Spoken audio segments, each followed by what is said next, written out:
2025년 3분기 대한민국 MMA 데이터베이스에 유의미한 이상 징후가 포착되었습니다.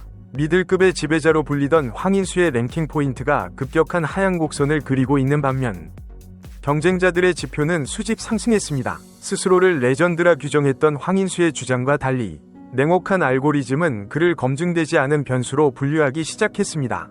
과연 이 데이터의 역전 현상은 무엇을 시사하는가? 우리는 황인수의 몰락이 단순한 부진이 아닌 구조적인 문제임을 데이터를 통해 입증하려 합니다. 본 리포트는 공신력 있는 랭킹 시스템 파이트 매트릭스의 알고리즘을 기반으로 합니다.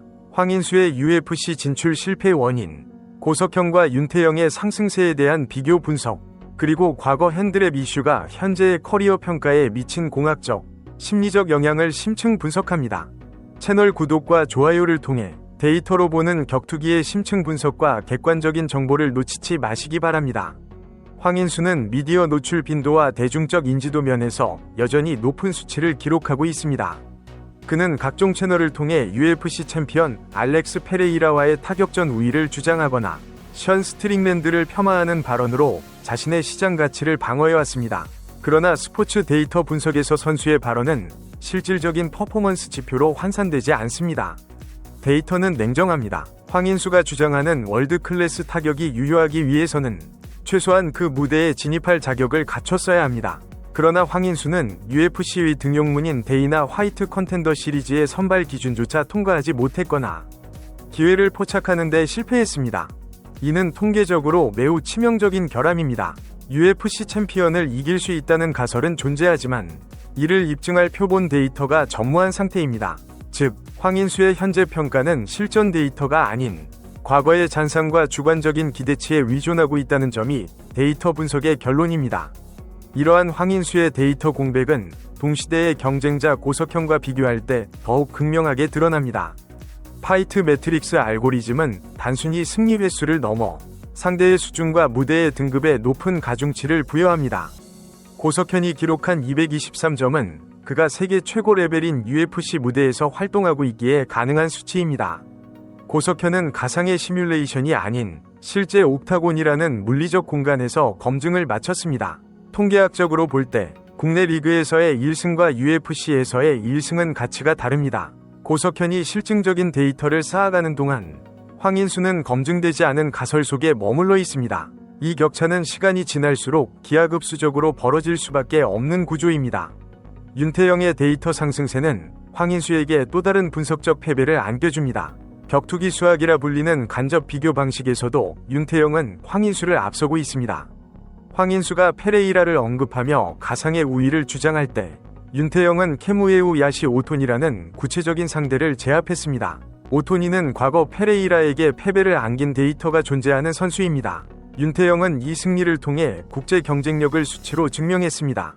또한 로드 FC 챔피언 박시원을 TKO로 제압한 데이터는 윤태영의 타격 적중률과 파괴력이 체급을 초월하여 유효함을 입증합니다. 활동성 지표에서 윤태영은 지속적 우상향을 그리는 반면 황인수의 활동성 지표는 정체 혹은 소멸에 가깝습니다. 황인수의 커리어 평가를 저해하는 또 다른 변수는 로드 FC 063 대회 명현만전에서 발생한 장비 이슈입니다. 당시 명현만의 안면 함몰 데이터는 일반적인 MMA 글러브 타격에 의한 손상 범위를 상회하는 수준이었습니다. 이로 인해 제기된 것이 석고 핸드랩 의혹입니다.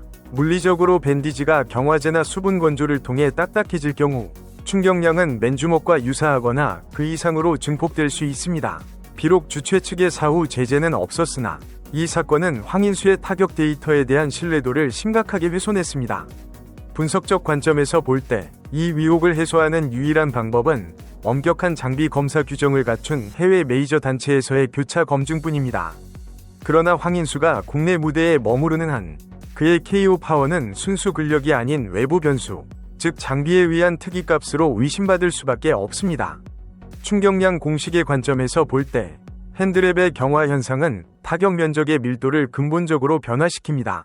일반적으로 탄성이 있는 밴디지는 충격을 미세하게 분산시켜 선수의 주먹을 보호하는 역할을 합니다. 그러나 의혹처럼 밴디지가 딱딱하게 굳은 상태라면 운동 에너지는 손실 없이 상대의 안면 골격으로 전달됩니다. 명현만 선수가 입은 골절상은 일반적인 MMA 글러브 타격으로 발생하기 힘든 유형의 데이터 값을 보였습니다. 이는 단순한 기술적 KO가 아니라 장비의 물성 변화가 개입된 비정상적인 물리적 타격일 수 있다는 가설을 강력하게 뒷받침합니다. 고석현이 마주하는 UFC 옥타곤의 환경 변수는 국내 무대와 판이하게 다릅니다. 데이터상 UFC 소속 선수의 평균 신체 능력, 레슬링 방어율, 타격 회피율은 아시아 로컬 단체 상위 1%에 해당합니다. 고석현이 이곳에서 승패를 떠나 생존하고 경쟁하고 있다는 사실 자체가 황인수가 국내에서 기록한 화려한 1라운드 피니시율보다 통계적으로 더 높은 신뢰 수준을 갖습니다. 표본 집단의 수준 차이가 데이터의 가중치를 결정짓기 때문입니다. 황인수의 데이터는 우물 안의 수치일 뿐 바다에서의 생존 능력은 입증된 바 없습니다. 윤태영의 커리어 성장 곡선은 전형적인 우상향 그래프를 그리고 있습니다. 그는 경기당 유효타 횟수와 위기 관리 능력에서 지속적인 개선 지표를 보여줍니다. 반면 황인수의 데이터는 과거 특정 시점에 고정되어 있습니다. 스포츠 과학에서는 경기 감각이 6개월 이상의 공백기부터 급격히 퇴화한다고 분석합니다. 현재 윤태영이 보여주는 실전 퍼포먼스 데이터는 황인수가 과거 전성기에 보여주었던 수치를 이미 상회하고 있을 가능성이 매우 높습니다. 멈춰있는 데이터는 흐르는 데이터를 이길 수 없습니다. 데이나 화이트 컨텐더 시리즈는 단순한 선발전이 아닙니다. 이는 선수의 상품성과 실력을 정량적으로 검증하는 글로벌 표준의 1차 품질 관리 시스템입니다. 황인수가 이 필터링 과정을 거치지 못했다는 점은 시사하는 바가 큽니다. 이는 글로벌 스카우터들의 데이터베이스에서 그의 경쟁력이 커트라인에 미치지 못했거나 위험 요소가 높다고 판단되었음을 의미합니다. 자국 내에서의 높은 위상이 국제시장에서의 통용성을 보장하지 않는다는 냉정한 데이터의 사례라 할 수 있습니다. 데이터 분석학에서 레전드라는 칭호는 장기간에 걸쳐 누적된 승리 기여도, 타이틀 방어 횟수, 그리고 경쟁 상대의 평균 랭킹으로 정의됩니다. 단기간의 임팩트나 소셜미디어상의 화제성은 스타성 지표일 뿐 레전드 지표가 아닙니다. 현재 황인수의 데이터 프로필은 레전드보다는 불완전 연소한 유망주 혹은 로컬 스타의 범주에 머물러 있습니다. 이 평가를 뒤집기 위해서는 말이나 편집된 영상이 아닌 현재 진행형의 승리 데이터가 필수적입니다. 종합하면 황인수의 랭킹 하락은 알고리즘의 오류가 아닌 데이터 입력값의 부재와 질적 저하에 기인합니다. 첫째, 최근 경기 데이터 부족으로 인한 감점. 둘째, UFC 등 메이저 무대 진입 실패로 인한 가중치 상실. 셋째, 핸드랩 이슈로 인한 퍼포먼스 순수성에 대한 의심입니다. 데이터는 거짓말을 하지 않습니다. 고석현과 윤태영의 상승 곡선은 도전과 증명이라는 입력값에 대한 정직한 결과값입니다. 반면 황인수의 현재 위치는 과거의 영광과 증명되지 않은 자신감이 만들어낸 거품일 가능성이 높습니다.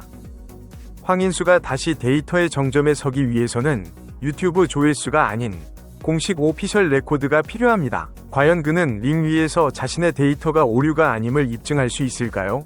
아니면 이대로 통계적 허상으로 남게 될까요? 여러분의 분석은 어떻습니까? 황인수의 잠재력을 여전히 신뢰하십니까? 아니면 검증된 데이터가 진실을 말한다고 보십니까? 의견을 댓글로 남겨주십시오. 다음 리포트에서 뵙겠습니다.